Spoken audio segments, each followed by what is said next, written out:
Adam Culp, they call me Stalker here at Camp Culp. I'm self-employed, do concrete work in Thurston County.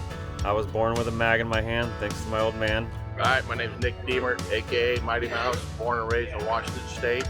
Worked for Dogwood Industries in Cedarville, Washington, fabrication supervisor. I'm Kevin Culp. They call me the Wild One up here at camp, and I'm a general contractor in Anacortes, Washington. Josh Deadeye Culp, general contractor, owner-operator, Culp's Custom Carpentry out of Thurston County. Name's Justin Walker. Chaos is my call sign. I'm a Marine Corps representative, hoorah, and Elk Camp. And guess what? I sell steel. My name's Cody Culp. They call me QB here because I call the shots and we go to town. We win. We're winners. And yeah, I'm a carpenter, commercial fisherman, and that's about it. James Campbell, handle Lost Boy. I don't know where I got that, but I'm Lost Boy. Holly Frontier Sinclair employee, supervisor of the machine shop. Yeah, lives in Anacortes, Washington. Muzzle, my name. Nickname. Yeah. Not real proud of that, but it came to be. And I'm a retired general contractor and just living out my dreams with this CULP camp. Wade Culp, Anacortes, Washington. 5 by's my handle up here at Elk Camp, and we go strong and we hunt hard. Let's go. Lauren Culp, Moses Lake, Washington. They call me Catman, and I've hunted up here long before some of these people were even born. Let's go.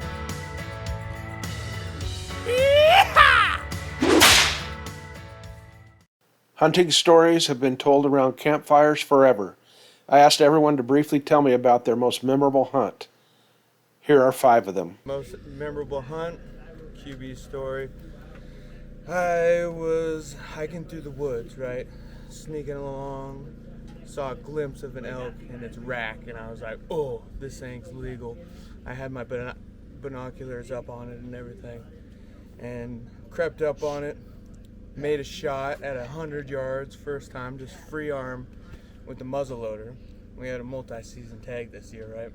So, shot, cloud of smoke goes out 10 feet. It's like, whoa, what happened? Miss. The elk looks the other way. I think it heard the bullet drop and didn't pay any attention to me. It just walks off into the woods, and I track it for probably 200, 300 more yards. Finally get up to it and get 50-yard shot, rest up against the tree, boom, double lung it, and I'm like, yeah, I got an elk. Lauren Culp, I'm telling you, Lauren Culp is a warrior for God, family, country, freedom, and Constitution.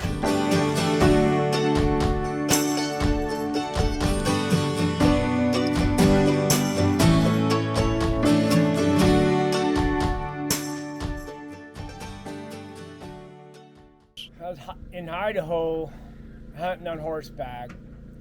We tied our trees up in the woods and went off hunting each our direction. And I got in the elkiest fucking country I'd ever been in my life, where you could fucking see trails littered with tracks, and not a fucking elk track with shit in it.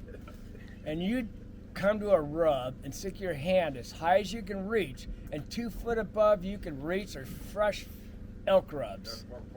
And so anyway, I got kind of turned around. My mule was tied up to a tree, and my buddy at dusk let out a shot. I returned fire, saying I'm still good. He rode back to camp 2 hours in the dark to camp, and it was snowing to beat the band. And I knew I had run up every fucking ridge trying to get out because I didn't want my buddies waiting for me. And I sweated my ass off. I finally had to just say, after the shot, I'm in the night for the woods. And so I fucking tried cut boughs, and put over these trees, made a fire, dried every part of my body out because I'd sweated every part out. And got myself dried out, and yeah, I hung out with a little fire, but then the fire was a little too far away from me to stay warm, so I burnt my shelter and hung out all night, basically about a half hour sleep. and got up the next morning and hiked out the way I thought it was the way, and went back because it was snowing like a banshee, and I knew where the tracks, or they heard me from the night before, so I best go back to where I heard the shots. They finally got to me, and I got up. My mule had been saddled all night on a slippery slope. They'd taken the saddle off, saddled him up. My buddy's sitting on his paint horse watching me, and I pull on the cinch, and he'd been sitting on a slippery slope. This is a 1,500-pound draft mule, and I pulled in the cinch. His body went out from under him. He come right down on top of me, but he was agile as hell. He was right back on his friggin' feet again. And my buddy's like, "Pack!" And he's thinking 10,000 feet airlift, man. And all it did was knock the wind out of me. And, up and got her saddled up, and away we went. It was a day, I'll tell you what. So I've been hunting with these guys. This is my 4th year.